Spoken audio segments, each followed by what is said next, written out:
بسم اللہ الرحمن الرحیم۔ کسی زمانے میں ایک چور تھا، وہ ایک بادشاہ کے محل میں چوری کرنے کے ارادے سے گیا۔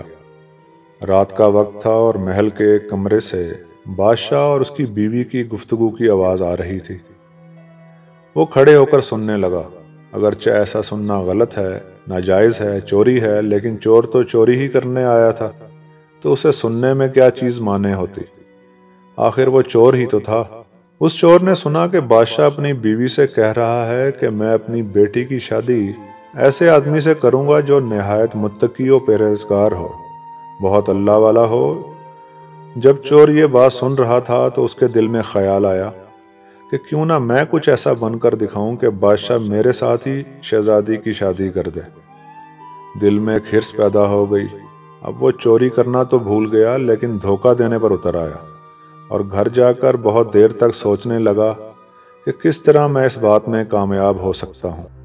پھر ایک تدبیر اس کی سمجھ میں آئی کہ بادشاہ کے محل کے قریب ایک مسجد ہے، اس میں جا کر بزرگانہ لباس پہن کر اور ان کی وضاقت اختیار کر کے وہاں دن رات عبادت میں مشغول ہو کر بیٹھ جاؤں تو شاید یہ بات بادشاہ تک ضرور پہنچے گی کہ کوئی آدمی یہاں ایسا متقی پرہیزگار ہے جو دن رات اللہ کی عبادت میں مصروف ہے، تو ہو سکتا ہے کہ بادشاہ کی نگاہ میرے اوپر پڑ جائے اور میں شہزادی سے شادی کے لیے چن لیا جاؤں۔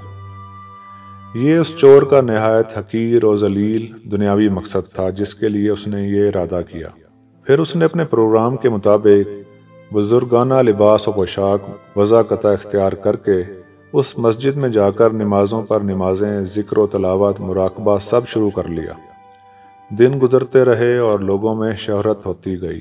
کوئی اللہ کا بہت بڑا ولی یہاں آ گئے ہیں جو دن رات عبادت کرتے ہیں، یہاں تک کہ یہ بات بادشاہ تک پہنچ گئی کہ یہاں کوئی اللہ والے آ کر بیٹھے ہیں۔ جوان، زہد و عبادت میں لاجواب، تقوی و طہارت میں بے نظیر۔ جب یہ بادشاہ کو بات معلوم ہوئی تو انہوں نے اپنے ارادے کے مطابق غور و فکر شروع کر دیا کہ شہزادی کے متعلق جو سوچا تھا اس کے لیے اس کا انتخاب کیوں نہ کر لیا جائے۔ بادشاہ نے اس سلسلے میں گفتگو کے لیے اپنے وزیر کو بھیجا۔ وزیر اس شخص کے پاس مسجد میں پہنچا اور باادب ہو کر اس سے کہا کہ میں آپ کی خدمت عالیہ میں بادشاہ کی طرف سے ایک پیغام لے کر آیا ہوں۔ اس نے پوچھا کہ کیا پیغام ہے؟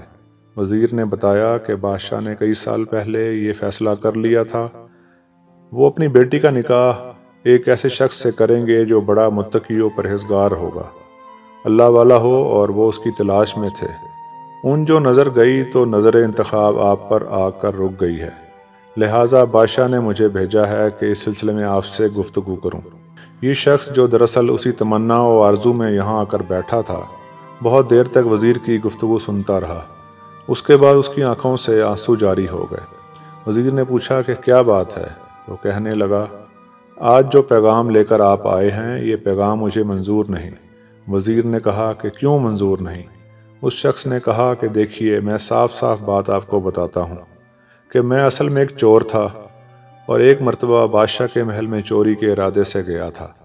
پھر جو کچھ بھی ہوا اس کو سنایا، اور اس کے بعد اس چور نے کہا کہ میں نے تو یہ وضاقت اسی حرص کی وجہ سے اختیار کی تھی، لیکن میں یہاں آ کر بیٹھا تو میرے خدا نے مجھے اپنا بنا لیا۔ اب بس اس کے بعد مجھے اور کسی کی ضرورت نہیں، میرے لیے میرا خدا کافی ہے۔ بے شک جب عبادت عبادت ہو جائے، نماز نماز ہو جائے، ذکر ذکر ہو جائے اور ہماری دیگر عبادتیں واقعی عبادتیں ہو جائیں تو بے شک یہ نمازیں اور عبادتیں انسان کو برائیوں سے روکتی ہیں۔